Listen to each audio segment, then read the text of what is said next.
YouTube? I'm gonna make this one quick. You got David Lemieux versus Glenn Tapia. Glenn Tapia, the Jersey boy, one of Freddie Roach's fighters. I mean, what can you say, man? The dude's like a punching bag, I guess, you know? He's like a punching bag. David Lemieux. I mean, David Lemieux didn't have no problem, man. It wasn't like the guy was outboxing Glenn Tapia. He was just letting his hands go. Every time Glenn Tapia did try to let his hands go, he looked like he was like he was in a swimming pool or something like that, trying to throw a punch to a swimming pool or something. He was just slow, you know what I'm saying, and lethargic. So anyway, long story short, David Lemieux was able to get him out of there. I think it was like going to like the 4th round or whatever. I think Glenn Tapia got knocked down, and then his corner stopped it, man. He was getting beat up, man. He was getting beat up. I think he felt Lemieux's power, and then he was gun shy, and he was just, had his guards up, but he was taking all these punches. It was unnecessary. So, and he was like, "Oh no, I don't know whether it was part of his game plan. Maybe he had something different from what the coaches had, to get beat up for a couple of rounds, and maybe he was gonna make a comeback. But he looked pretty, distraught and disappointed that they had to stop the fight. But at the same time, you think to yourself, it's like, dude, they should have stopped the fight before the knockdown. You know what I'm saying? Because he didn't have to suffer that. So he pretty much, saved his life, man. But I think he had to quit while he's ahead, and probably get out of boxing. I mean, think about the landscape. He's moving up. He was moving up to 160, and maybe he can lose some muscle mass, and maybe get down to a lower weight, maybe 147 or something like that. I mean, he's got a lot of muscle mass. He's got a lot of muscle. That's what's making him heavier, the muscle. So if he can just lose all that muscle mass, maybe he can be competitive at 147, because 154, it's hot. It's got killers there, man. You know what I'm saying? You got Willie Nelson. You got, J-Rock Williams. Which reminds me, I got to do this other video about him and another fighter in that division, 154 division. Yeah, man. So, and then 160, that's deep. You know what I'm saying? It's got guys that can just bang him out. I mean, you don't want to tell a dude to quit, man. He's a young dude, but this ain't like writing a bad script or something like that. You get what I'm saying? This is not like doing YouTube videos or something. You just keep on going on. It's not like making a movie. It's not like being an actor or something where you have maybe a couple bad films and you have to reinvent yourself and maybe come back like 15 years later. This is like boxing, you know what I'm saying? This stuff can like damage you. And he took a lot of flush punches, man. The dude just banged him up. It wasn't competitive at all. It's not like he got caught with a punch. He was down in the 4th. It wasn't even competitive. He was just taking punches. I don't think he even hit David Lemieux, now that I think about it. But, yeah, man, so you got a lot of guys up in here, wanting to fight Canelo. Canelo beat Amir Khan. So you got Curtis Stevens versus some dude named Patrick Terexia, or whatever his name is, man. It's like a Native American name.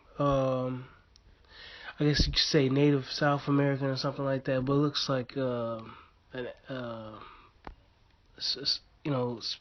native name anyway. Because I say that because I'm only assuming that because I know someone who's got a name similar to that, and it's supposed to be like a native name, okay?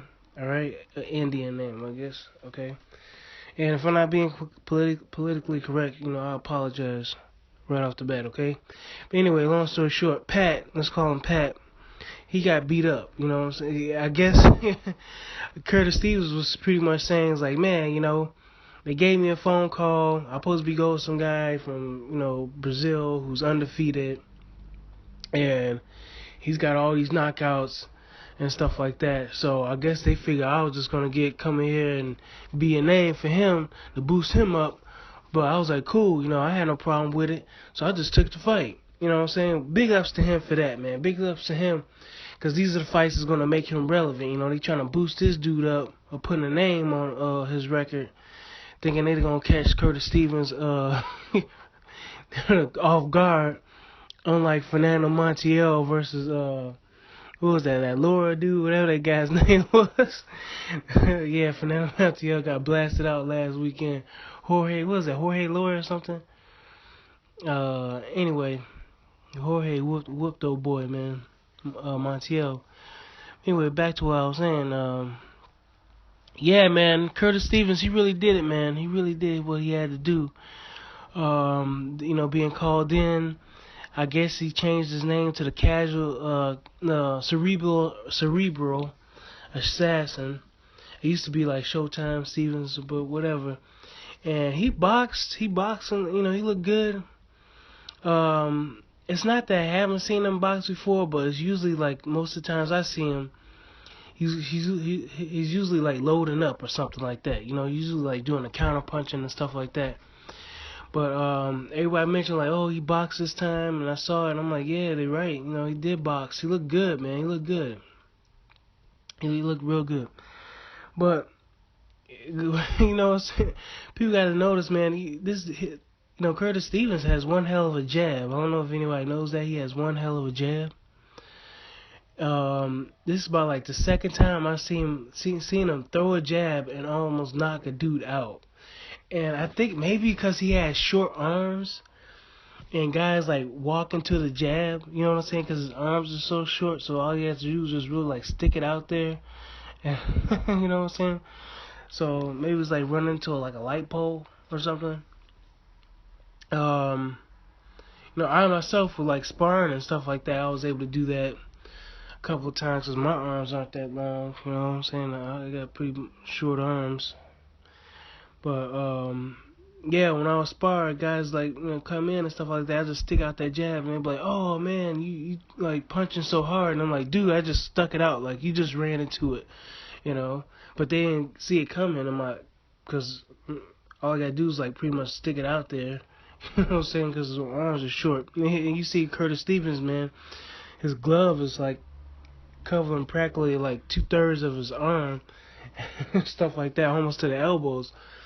So, but anyway, man, after that performance, he started saying like how he deserves a fight with Canelo Alvarez, and I think that's no.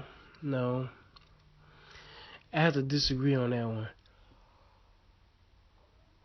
Yeah, man, I'm gonna have to disagree on that one. After that performance, I wouldn't say he deserves a fight with Canelo Alvarez, because there's so many other guys that probably deserve a fight with Canelo Alvarez. You know what I'm saying?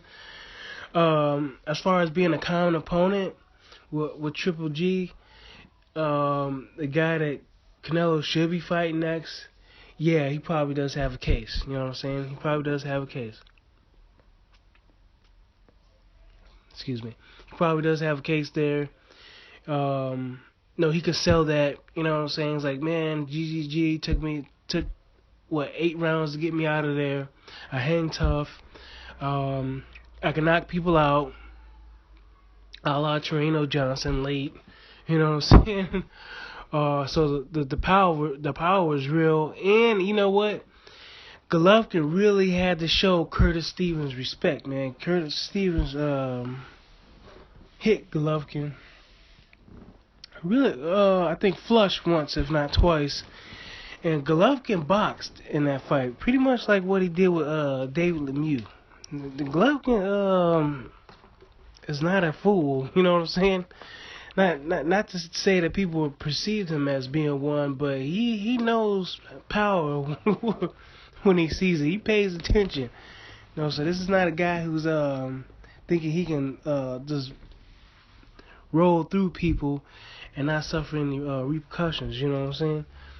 So he boxed Curtis Stevens, and he got him out of there, man. He got him out of the 8th, man. Curtis Stevens hang tough. It's just that he was getting beat up, man. Pretty much like Martin Murray. Big guy. You gotta remember Curtis Stevens, well, at one point, I think it's super middleweight. I think he was fighting at super middleweight for a long time in his career, man. And he still had all those knockouts. So he got some punching power. He's got some punching power. I think he's just at middleweight now. But let me get to my point, man. I think David Lemieux and Curtis Stevens should fight.